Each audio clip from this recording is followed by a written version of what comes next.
This is the Right Now podcast with Sarah Werner. Episode 27, NaNoWriMo and You.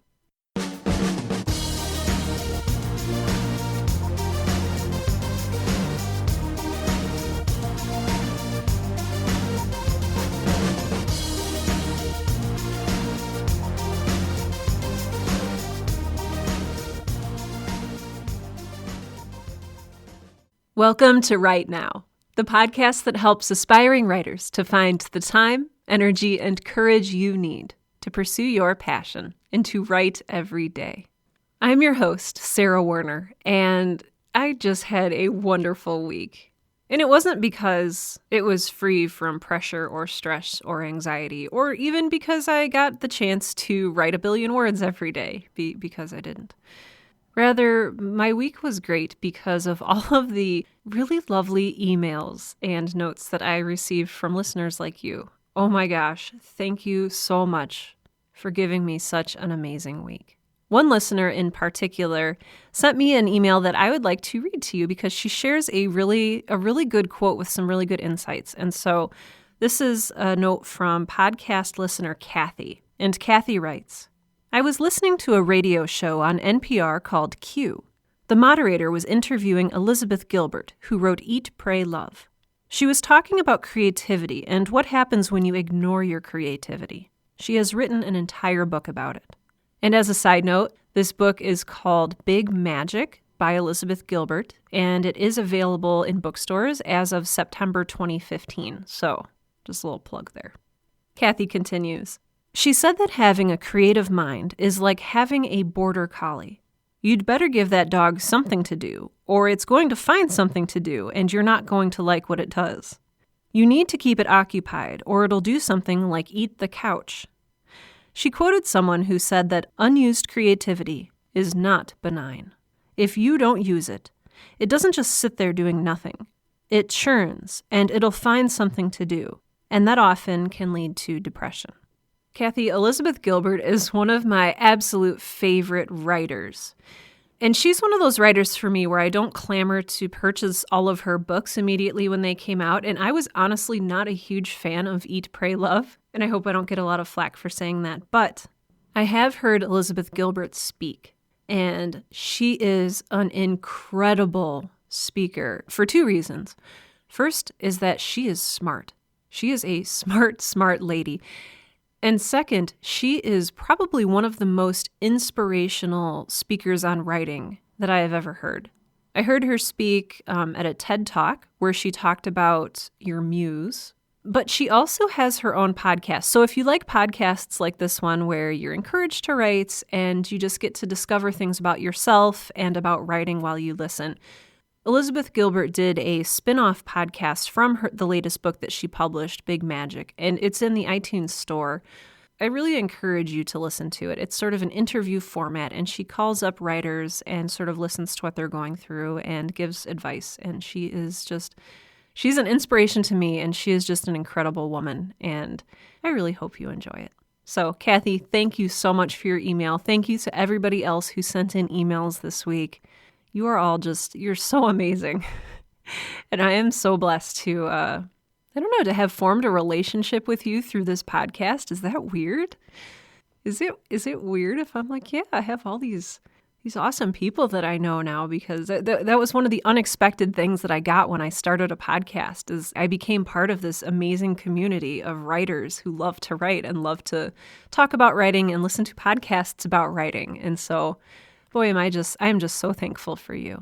If you ever do want to send me an email, you can do so at hello, that's HELLO, at sarahwerner.com, SARAHWERNER.com. So you can send an email directly to me there. Otherwise, if you want to go to my website and you navigate over to the contact page, there's just a little form that you can fill out with your name, your email address, and then you can write me anything that you want, literally anything that you want. I probably should not say that in a podcast because one day that's going to come back and bite me in the butt. But until that happens, right away. Okay, today I want to talk about a seasonal writing challenge. I think that if you are a writer who spends a lot of time on the internet, like I do, you may have heard of this phenomenon called NaNoWriMo. You may have participated in it before. You may know people who have participated in it before. And hey, maybe you have no idea what it is, in which case that's fine, because that's what we're going to talk about today. But NaNoWriMo is NaNoWriMo, and it's little segments of the words National Novel Writing Month.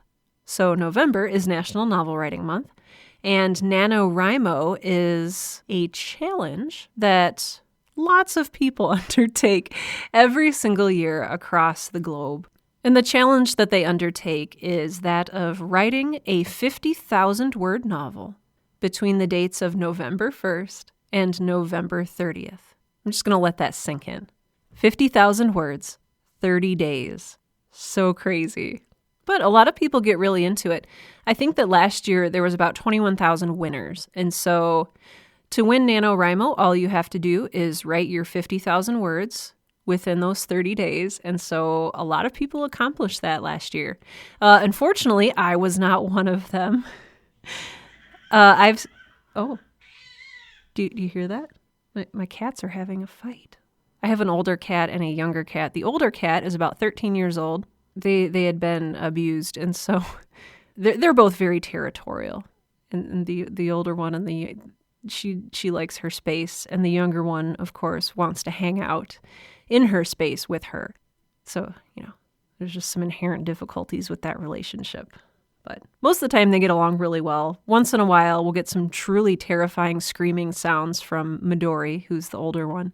And then they're like fine immediately after that, and they'll both trot away and just like hang out on the couch for 2 hours. So if you ever hear strange screaming in the background of this podcast, I promise, I'm not like a serial killer or anything. It's just my cat's getting into a little cat spat. So NaNoWriMo was started in 2009 by a group of friends who kind of just wanted to encourage each other to write every day, which goes along really well with what I want this podcast to do for you. And so essentially, if you want to win NaNoWriMo, you have to write, it comes out to about 1,700 words a day. That is a lot of words. But despite the fact that that is a lot of words, and for a lot of people that seems a nearly unsurmountable Herculean task, a lot of people really loved that idea. The fact that within 30 days, they would have 50,000 words. I mean, yeah, a lot of them would be terrible words, because when you're writing for quantity, a lot of times you sacrifice quality. But I think that that was even part of the original intent of the people who started NaNoWriMo. They figured that when you make it a habit to write every day, you're gonna write a lot of crap. And we've talked about that on this show before. If you write every day, not everything you write is going to be perfect and beautiful and, immediately publishable. You're gonna write well on some days, and you're gonna write terribly on other days. And so I think part of this program is to just get you comfortable with getting out the bad stuff as well as the good stuff, and making your peace with everything that you produce. Even and especially if you are a perfectionist who tries to put up a strainer that only lets the good words out and keeps the bad words and ideas inside. That just doesn't work. Break the dam, let it all out, because you've got 30 days in which to write 50,000 words. I spoke earlier about the 20,000-ish people who won NaNoWriMo last year. A lot of the people who won wrote really terrible novels, but there have also been several very good novels to come out of NaNoWriMo, including several bestsellers, such as Sarah Gruen's Water for Elephants, which was made into a movie starring Reese Witherspoon, The Night Circus by Erin Morgenstern, Wool by Hugh Howey, The Forest of Hands and Teeth by Carrie Ryan, Don't Let Me Go by J.H. Trimble, Fangirl by Rainbow Rowell, The God Patent by Ransom Stevens, and many more, actually. It was actually kind of surprising. You may have read some of these books, and you may not have read any of them, or you may have read all of them. I have no idea. So I feel comfortable telling you that I first started doing NaNoWriMo about 9 years ago. In 2006, I was living alone in a small garden apartment downtown Chicago.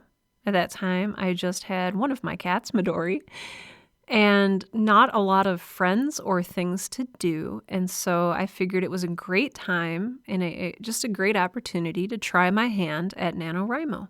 The first couple days, I was really good about meeting the 1,700-ish word count.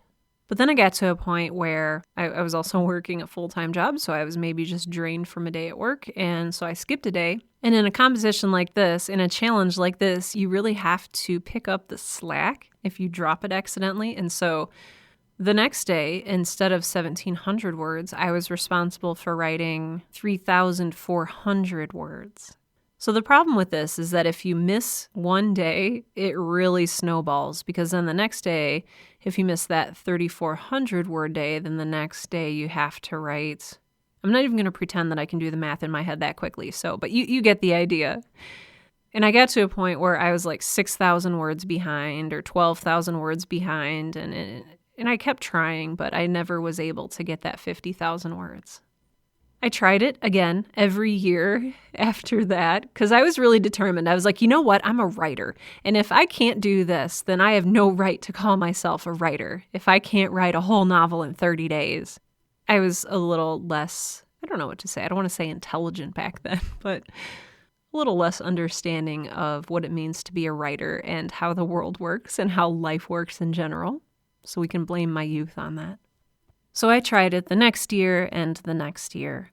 And every year I was working a series of office jobs at this time. And so the people whom I worked with did not consider themselves writers, really. But still, I saw this as like an evangelism thing. I was like, oh man, I'm going to recruit so many people and they're going to find their creativity and it's going to be amazing. And we're all going to talk about these novels we're writing. And it's just, oh, I can't wait. And so every year before I started NaNoWriMo, I would send out an email to probably 90% of the people I had ever met in my entire life, including the people that I now worked with in my office jobs. And I would say, hey, the time is upon us.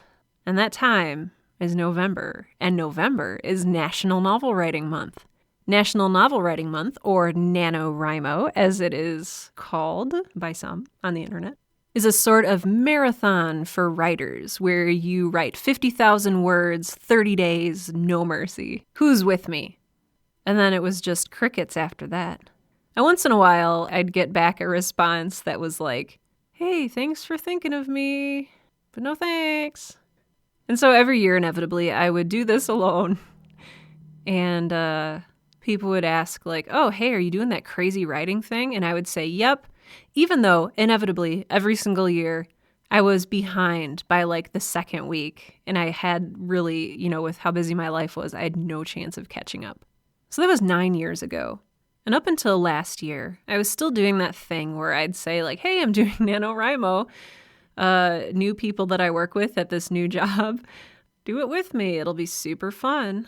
And I still don't have anyone to do it with me. And I think I'm still inevitably going to fail. But you know what? I'm okay with that. And I'm okay with that for a couple of reasons. This is by no means an attempt to persuade you to join me and doing NaNoWriMo. I understand that you are probably busy enough doing your own thing. But hey, if you want to, I'll link my information in my profile on NaNoWriMo and you can sign up or friend me or what have you. But reasons that I think that NaNoWriMo is worthwhile.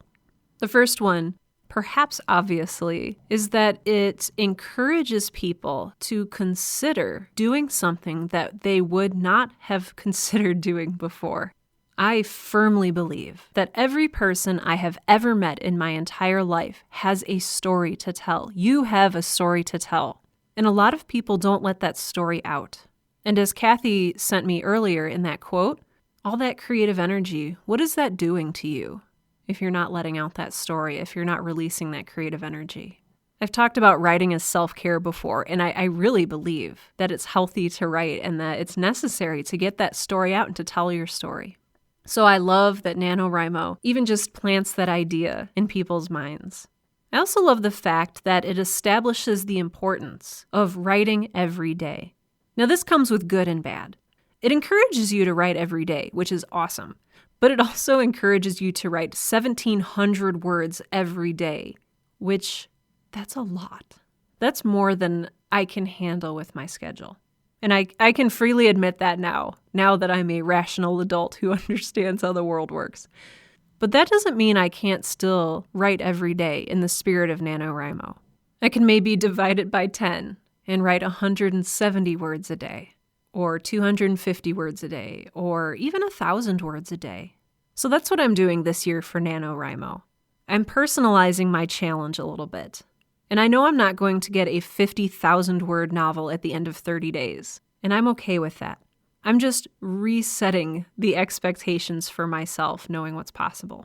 So I'm going to shoot for 170 words a day throughout the month of November. And if I write more than that, that is awesome.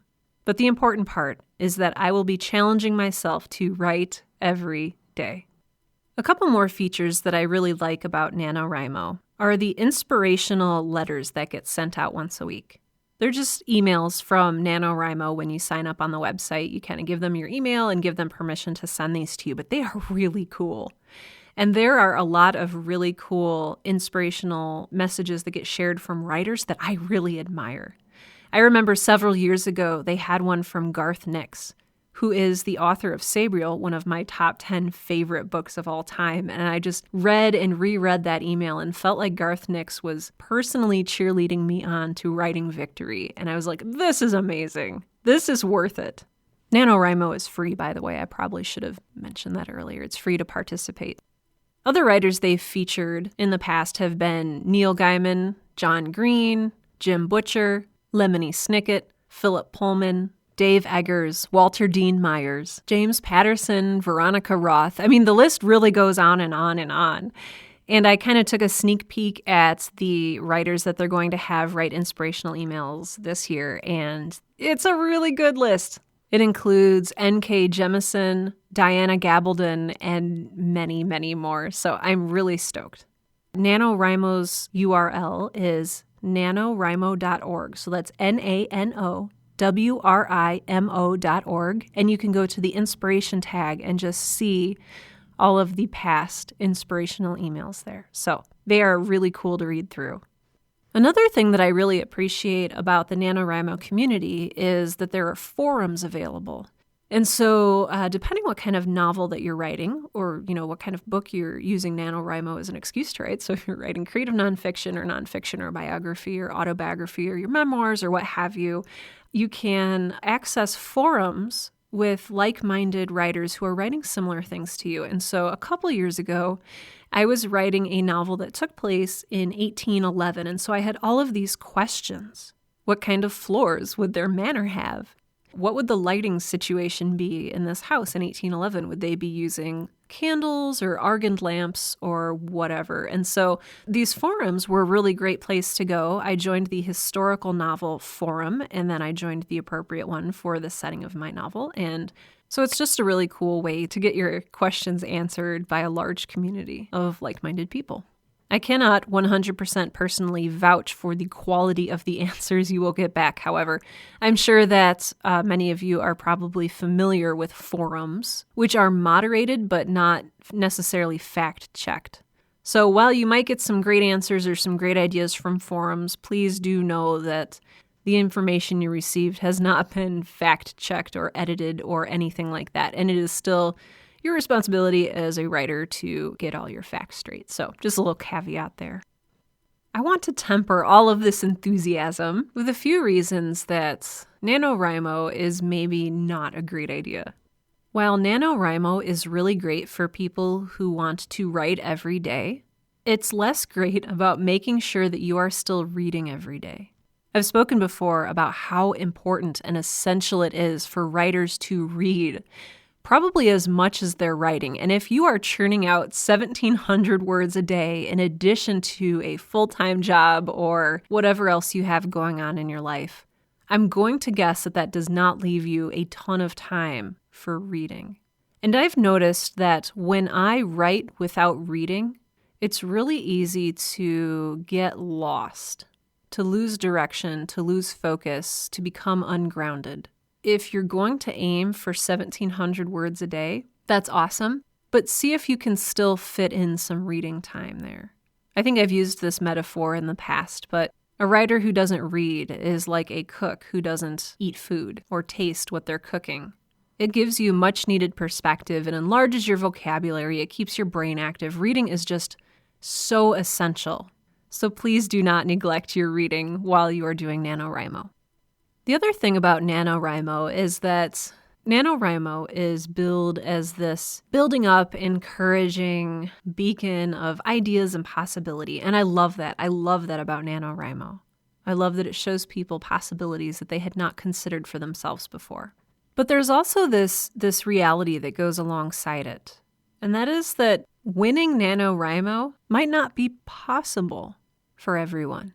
And in fact, just from my last 9 years of experience doing NaNoWriMo or attempting to do NaNoWriMo, I think that what I've learned is that for the average hardworking American who puts in 40 hours a week at a job and maybe has a family to take care of, writing 1,700 words a day, not super feasible. But I don't want to discourage you from trying NaNoWriMo. Just because you won't, quote unquote, win by their standards of having written 50,000 words in 30 days, that doesn't mean that you still can't benefit from it. And that's really what I want to highlight here.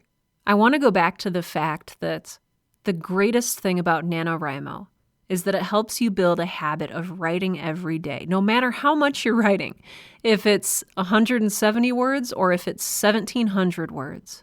It encourages writers everywhere to develop the habit of writing every day. And I think that that is amazing and invaluable. So what I would encourage you to do, and this is what I am doing myself, is sign up for NaNoWriMo, temper your expectations.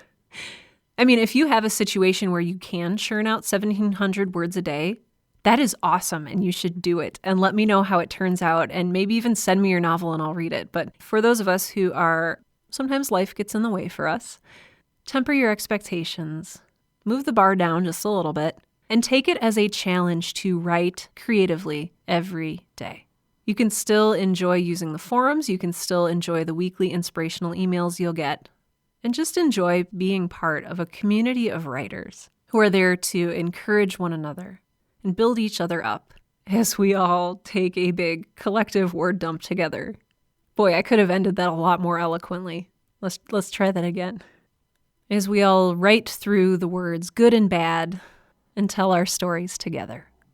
Once again, you can find NaNoWriMo, National Novel Writing Month, online at nanowrimo.org. That's NaNoWrimo.org. You can sign up for free.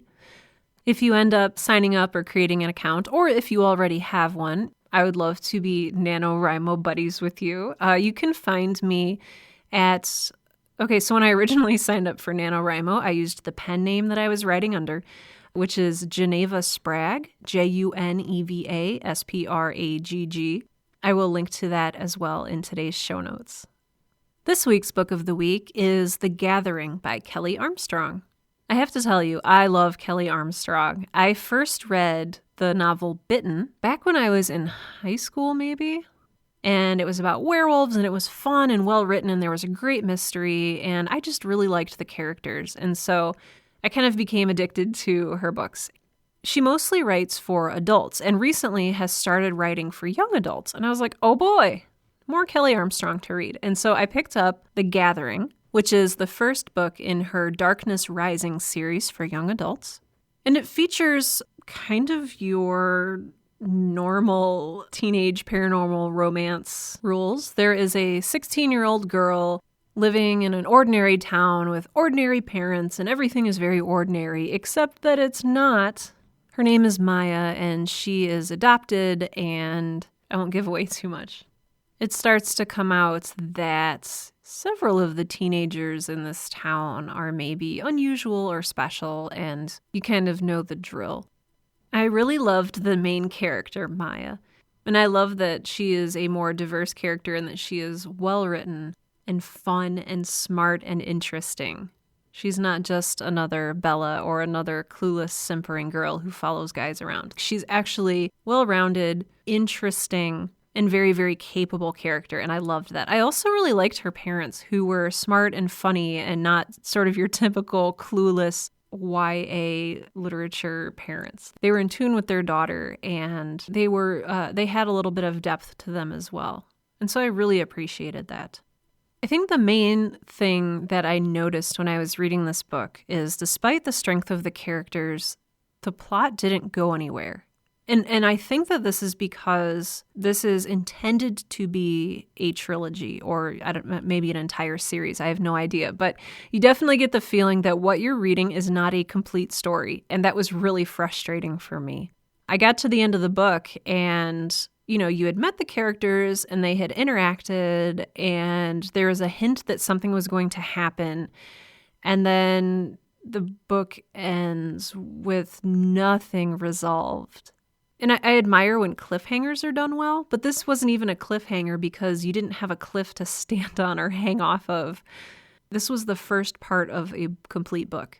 And so I felt like I had just read the beginning third or quarter of a story, and that it was very unsatisfying. So it kind of left me at the altar. And I was like, where's the rest of the story? And I was not motivated enough. I feel like it was a teaser. With the teaser that I was given, I feel like it wasn't enough to really hook me. And so while I was interested in Maya, I was not interested in buying the next 17,000 books to have a very slowly revealed story, very slowly revealed to me. So if you like young adult paranormal romance, you may enjoy this installation. If you enjoy strong female characters who are not mopey or imbecilic or chasing after guys without their own thoughts in their brains, then this might be a good read for you. I mean, I really loved the main character. But story-wise, meh. Once again, that is The Gathering by Kelley Armstrong, the first in the Darkness Rising trilogy, series, not really sure. So one of the hindrances to me doing NaNoWriMo this year is not just the fact that I'm crazy busy, but I'm also going to be out of the country for the first week in November. And no, I'm not going on some fabulous vacation or anything like that. I'm actually leading a mission trip to the mountains of Jamaica. And we'll be working with a village for the deaf there. In Jamaica, there's an overall 50% unemployment rate, but when it comes to the deaf, that rate raises to about 85%. And so there's a village there that sort of teaches skills and trades and encourages them to learn sign language and become part of a community. And so I will be going out to this village. People kind of give me a little flack for this and say like, oh, Jamaica, you're really going to be suffering. But all of Jamaica is not like you see on the resorts. The interior of Jamaica is very much a third world country. I mean, it's a beautiful place, and this is part of why I love it. It's a beautiful place, and it's a terrible place. And it's just really, it just resonates with you when you're there about how life can be simultaneously just wonderful and tear you apart at the same time. And so I'll also be working at an orphanage and an infirmary, and I'm leading the trip this year, which I'm really excited about. This is going to be my third year going, and so wish me luck, please.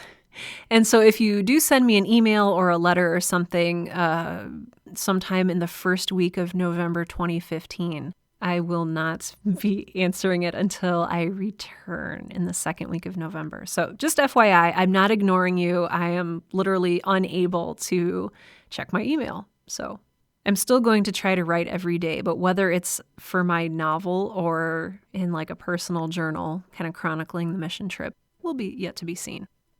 I am grateful to so many people for your support of this show.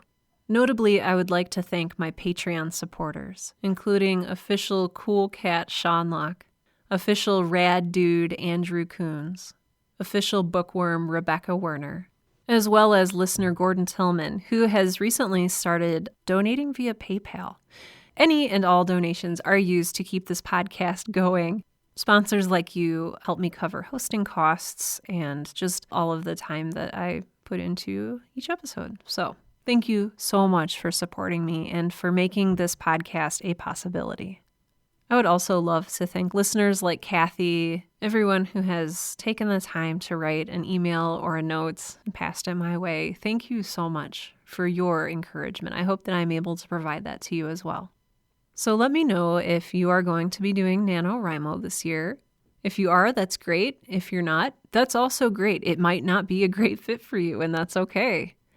Until next time, this has been the Right Now Podcast, the podcast that helps aspiring writers find the time, energy, and courage you need to pursue your passion and to write every day. I'm your host, Sarah Werner, and I just think you are awesome.